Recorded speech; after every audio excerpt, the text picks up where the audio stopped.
Magandang umaga po. Nandito ang ating kaibigan, guys. Iwan ko lang po kung ano po ba ang kanyang pakay po dito sa atin.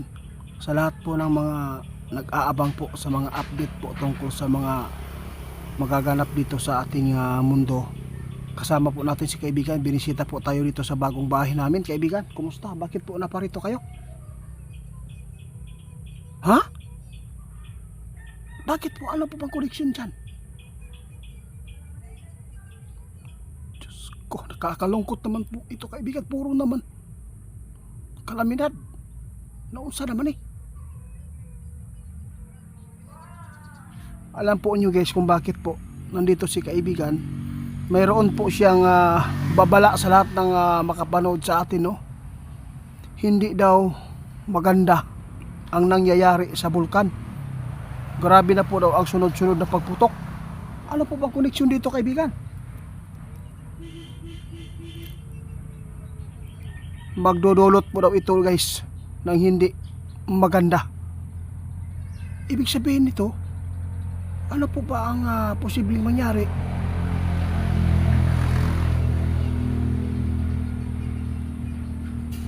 Grabe naman to. Sa lahat po ng makapanood sa atin, guys, kailangan po natin manalangin na. Magdasal tayo. Tulungan po natin ang ating mga kapwa nating mga kababayan po.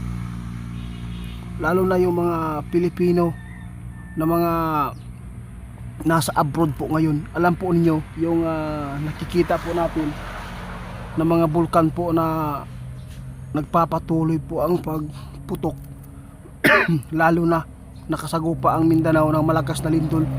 Posibleng magkaroon ulit ng mas malakas pa dito, guys. Lalo na ang bulkan ay nagpapatuloy po ang pagputok. Hindi na po daw talaga normal po nasa ilalim po ng ating karagatan, lalo na dito sa ating kalupaan. Kaibigan, ano po ang posibleng mangyayari ito, kaibigan?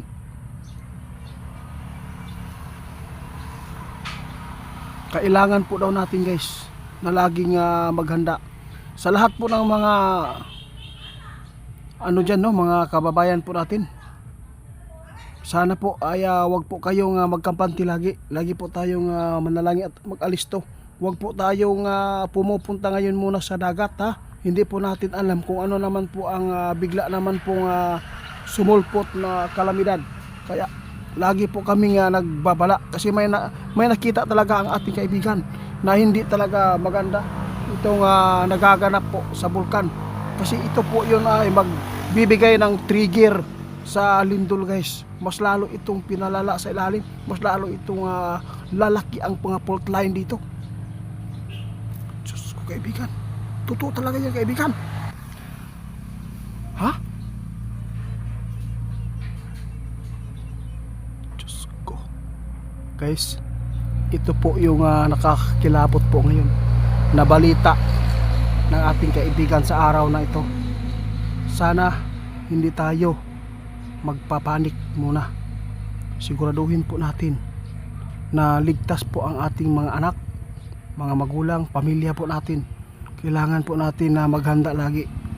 Kung mayroon man kayong nagawang mga misa dyan na ito ay makapagbigay talaga ng sandata din sa atin, kung sakali man yung mga bahay po natin na may mga bitak dyan na lalo na ay binalikan po ninyong tirahan, baka bumalik kayo sa area na yan, at least po mayroon tayong magsasangga po sa ating mga katawan kung sakali man na bumigay. Naapag-ibigan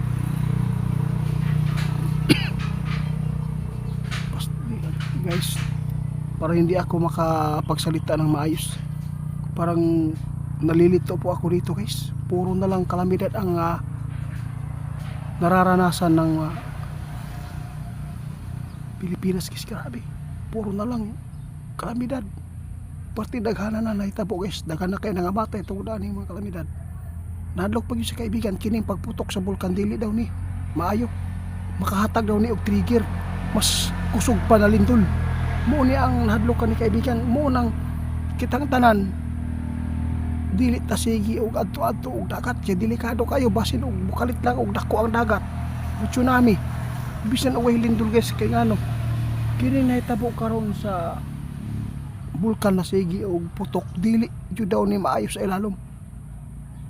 Grabe, dili na siguro mutagam ning mga tao na sobra na ang ilahang pag daot sa kalikasan gud kaibigan. Daghang salamat gid kaibigan. Guys, sa lahat ng makapanood sa atin, nandito si kaibigan natin, pumunta lang po siya para makapaghatid ng balita sa inyo na kailangan po wag tayong magkampanti lagi kung saan man tayo nagtrabaho, lalo na yung nagtatrabaho sa mga bagong gawa na mga building. Wag po kayong ratol ay mo karatol kung unsa man ang mga panghitabo.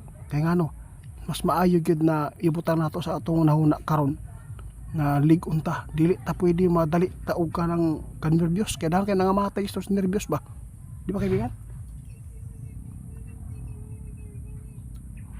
Alam po niyo guys, ang lindol guys, isa po dito ang lindol na pwedeng magkatruma ang tao tungod aning pag liyok sa yuta mo na kita kaya kailangan mga damtang tanan kung unsa may panghitabo before kayo magtrabaho. Titingnan po ninyo saan kayo lulugar kung sakali man na magkaroon po ng lindol. Yun lang po, sana po maintindihan po ninyo ang aming ipinapaabot. Hindi po kami nananakot sa inyo, nasa inyo lang po kung maniniwala kayo. Maraming salamat po kaibigan, salamat sa lahat po ng mga supporters ko dyan.